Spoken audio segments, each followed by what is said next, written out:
Hello everyone, আজ আমি মূলো শাক আর চিংড়ি মাছের একটা ইউনিক নতুন রেসিপি নিয়ে চলে এসেছি।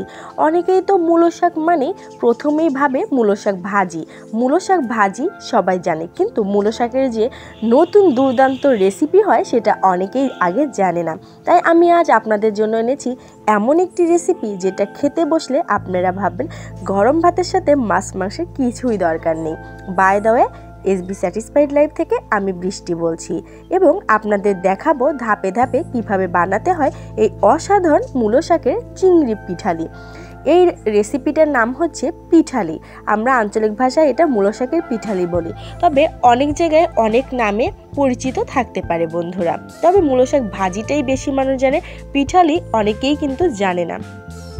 শীতকাল কিন্তু পড়ে গেছে, এখন যে কোনো বাজারে কিন্তু মূলো শাক উঠে পড়েছে। বন্ধুরা যারা মূলো শাক খেতে পছন্দ করে না তারাও যদি এই রেসিপিটা একবার বানায় তারাও কিন্তু অবশ্যই এটা খাওয়া শুরু করে দিবে। মূলো শাকের চিংড়ি পিঠালি খেলে আপনারা প্রেমে পড়ে যাবেন।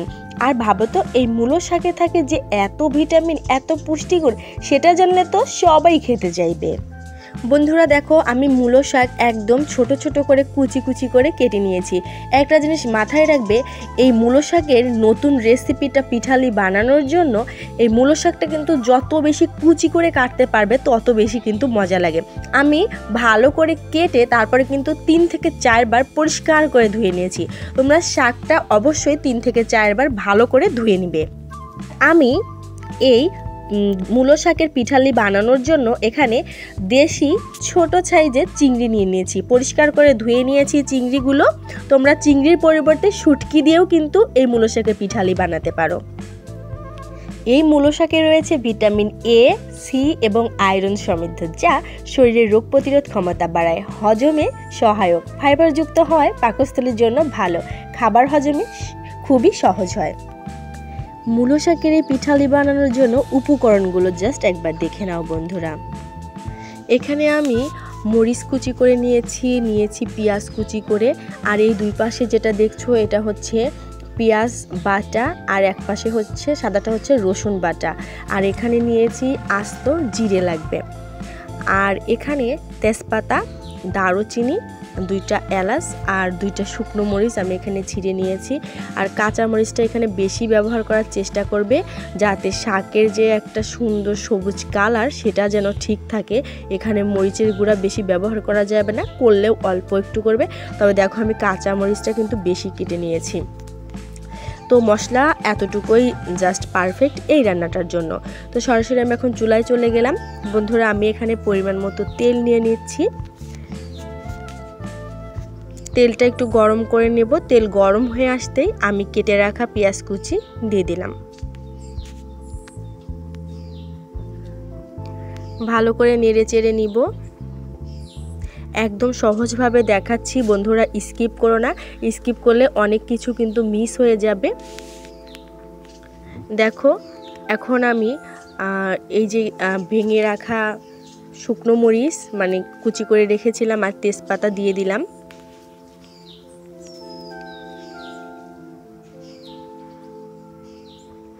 এ পর্যায়ে আস্ত জিরেগুলোও কিন্তু দিয়ে দিলাম। আস্তে আস্তে পেঁয়াজটা ভাজবো, একটু একটু করে বাদামি হতে লাগবে, আর এগুলো সব কিছু কিন্তু একটু একটু করে দিয়ে দেবো।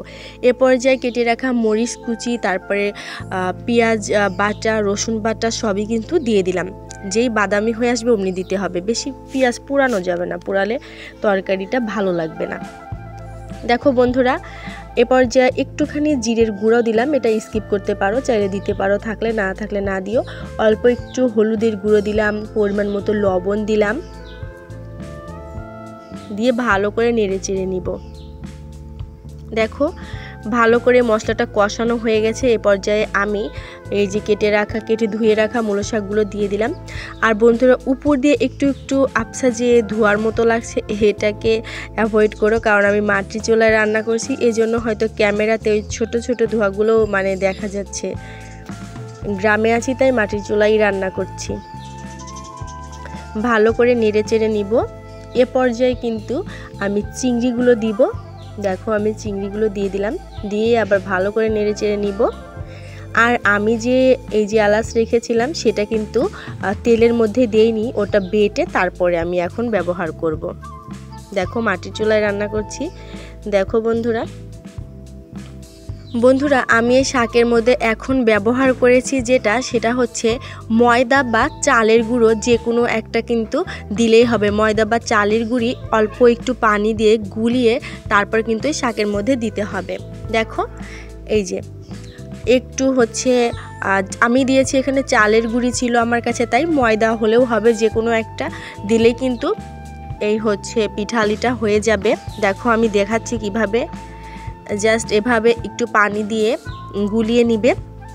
এই ময়দার গুঁড়োটুকু দেওয়ার পরে জাস্ট আবার আমি 5 মিনিট ভালো করে কিন্তু জাল করে নিব শাকটা, তাই কিন্তু আমার রেসিপিটা হয়ে যাবে। আমি 5 মিনিট জাল করার পরে ফিরে আসতেছি বন্ধুরা। দেখো ওয়াও, কত সুন্দর একটা লুক। দেখো পিঠালিটা কত সুন্দর লাগছে। পিঠালিটা রান্না করতে কিন্তু সর্বোচ্চ 12 মিনিট সময় লাগবে, এর বেশি কিন্তু লাগবে না। দেখো কতটা সুন্দর লাগছে। আসলে এটা খেতে ভীষণ মজা। সবাই শুধু ভাজিটাই করে, কিন্তু পিঠালিটা অনেকেই জানে না। তো আশা করি আজকের ভিডিওটিও তোমাদের কাছে অনেক বেশি ভালো লেগেছে। ভালো লাগলে লাইক দিতে ভুলো না। আর আমি কিন্তু নিত্য নতুন রেসিপি প্রতিনিয়ত নিয়ে আসি, এই জন্য চ্যানেলটা সাবস্ক্রাইব করে বেল বাটনটা অন করে রেখো।